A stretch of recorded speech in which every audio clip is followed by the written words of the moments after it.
Greetings, members, one and all of the Salivation Nation. Gold and silver, finding the bottom. Let's explore.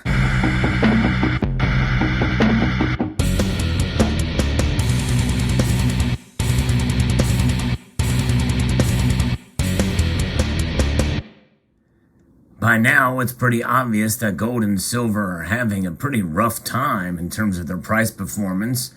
In fact, here, according to an article from Kitco, it looks like for the last 9 weeks, we've not seen positive activity within those 9 weeks.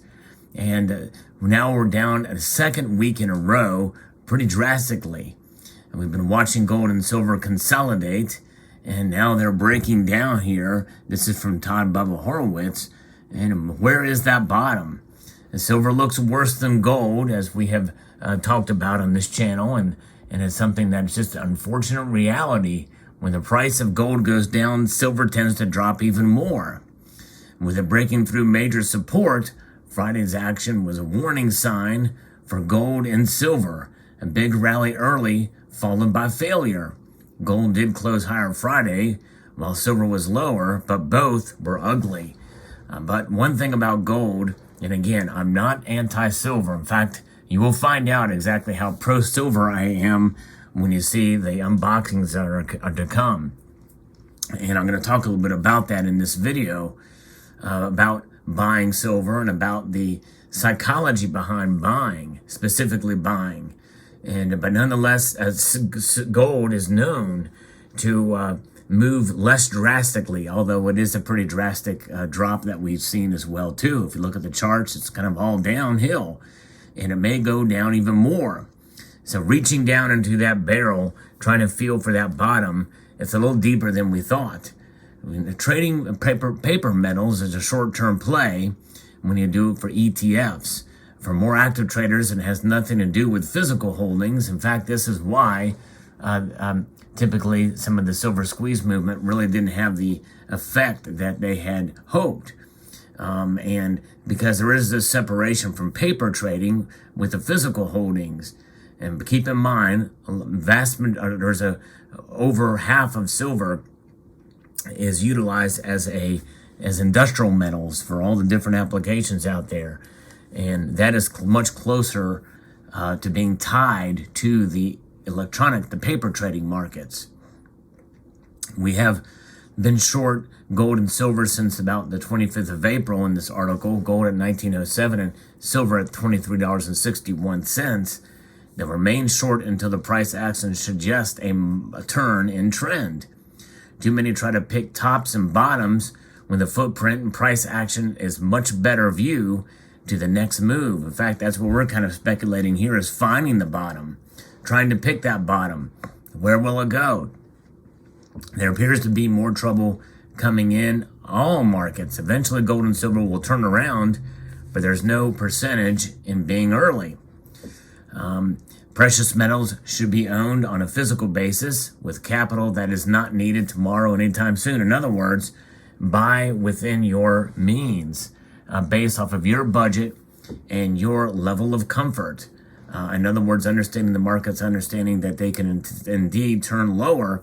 And that's exactly what I'm going to be talking about here next as you do search for that bottom.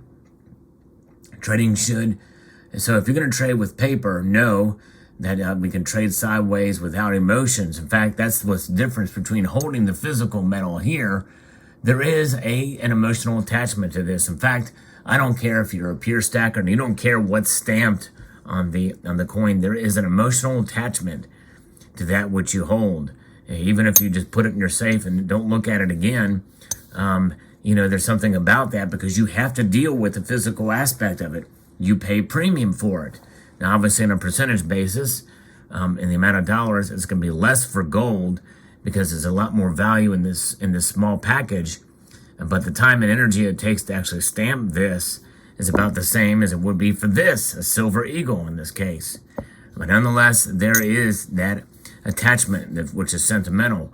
You really don't have that a whole lot with the electronic markets or the paper markets, although I think one could make a strong argument that there is some psychological or emotional aspect to trading the markets in general. There's a lot of psychology in the markets in general. Precious metals are not immune to them, whether they're physical or paper. However, the physical gives this notion of something that's in your possession that you must care for, you must guard, you must keep, and liquidating it is going to be a bit more of a challenge in some aspects and a bit more of a risk, especially when in terms of premiums. If you buy it today and the price stays the same, tomorrow you're going to get much less than what you paid for it because of the premiums. But nonetheless, the article continues here. It says, in all markets, price action determines what will happen in the next day, week, or month, and you must keep the strategy separate. The worst trade anyone can make is turning a trade into an investment, hoping for a way out. In fact, that's why I don't like to use the term investment with regards to trading precious metals. And what you're looking at here are bullion examples of both of metals. Now, by the United States Mint, this has a heck of a lot more premium right now. This is the Silver Eagle, and I'm not a buyer of the Silver Eagle right now as a stacker. You will see that very soon. But nonetheless, when you do buy and you have that in your possession, that is something to take into account here, is what it is. It's not an investment. It is a hedge. It is a savings vehicle. It is a wealth preservation device. In fact, if you want to think of it as a life preserver, it keeps your head above water, but that's all it does. It keeps you breathing. It doesn't really take you anywhere. It doesn't propel you to new heights. You know, there's no propellers on a life preserver. An investment, there is a potential to increase, to go high, or to fall down low. I don't know how you would liken that to some sort of maritime analogy, but nonetheless, you can sink or swim based off of whatever potential there could be, but there's a lot more risk in it. There's a lot more risk in that in regards to investments. And why do we hold precious metals? To minimize risk. And that's the whole point of it. However, when you see silver spot price drop fairly dramatically, and gold too. In fact, as I record this video, gold is down almost $35 on this day. But nonetheless, looking for that bottom, it could fall even more. So how is that a safe haven? How is that a hedge if it's falling and you buy it and falls more? Well, it's a hedge and it's a safe haven because you're holding on through those times. The whole purpose of being able to use discretionary income to buy these metals, which is something that I've been a proponent of for as long as I've had this channel about being fiscally responsible when buying, is that you have them so that you don't have to sell them. You don't have to take advantage of them. It is a storage option. It is a savings account that lasts throughout hopefully the majority of your life. It's a buy and hold strategy. It is not meant to sell unless it's absolutely necessary in the most dire of circumstances. In fact, I even believe in holding these. As deflated as this dollar is these days, this is a bottom that it's bottomless. In other words, it's going to continue to lose value by design. Since the Federal Reserve Act in late 1913, this note has lost well over 98% of its value. It's lost 83% or so of its value since 1971, when Nixon closed the gold window. In other words, the gold standard that was done through the dollar, which was convertible into gold. Total separation now. Now it is pure fiat. There's something to be said for fiat, as I've mentioned time and time again, but nonetheless, it is gold and silver that does have a bottom, and that is the point of this video. Finding the bottom is difficult, but it's there. In other words, it's not going to go any lower than a certain point, and what that level is going to be anybody's guess, but I think we can make fairly safe assumptions here. I've tried to call the bottom in times past. Like I've said, I don't think that silver is going to fall below $20 again. I no longer have that sense of confidence that I once did, but I think it's reasonable to say that I don't think silver is going to fall below $15 or $10, and that's pretty far off. Just like I don't think it's reasonable that silver is going to reach $40 anytime soon or $50. But people are more quick to make those kind of calls than to call the bottom. But regardless, finding that bottom is when we buy as stackers.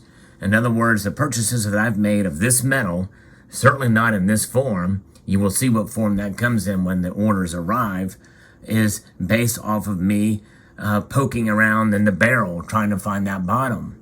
I didn't find it because I've lost money on that silver order, or both those silver orders. I have already lost if I was to try to resell those today, and they haven't even arrived yet. But that is something I have prepared myself for, because I know that in time, the price is going to catch up to where it was when I made the buys and surpass it. How far up will it go? I don't know. But we are essentially fishing in the barrel, trying to find the bottom every time we buy silver. That's smart dollar cost averaging. You buy on the way down, you buy at the bottom if you can find the bottom, and if you buy to some extent on the way up too. But on the way up, when you buy on the way up, you got to be very, very careful, because that's where FOMO can take an effect. But finding the bottom is a strategy that is it's difficult. It's almost impossible to do. But nonetheless, the further down it goes, the better of an opportunity it is. But the opportunity presents itself another kind of risk of further losses in price.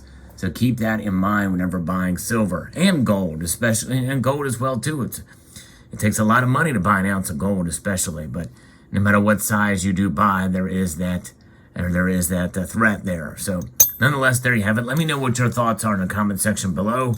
Finding that bottom. The best thing we can do is hang on. And if you don't feel comfortable buying, don't.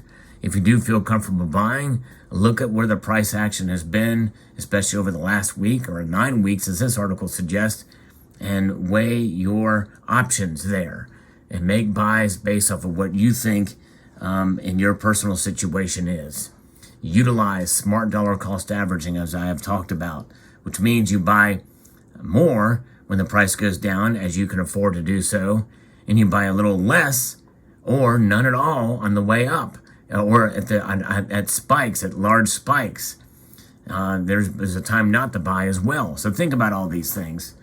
So there you go. I'd like to extend a multitude of gratitude to you all for taking the time to watch, and to encourage you to please rate, share, comment, and subscribe.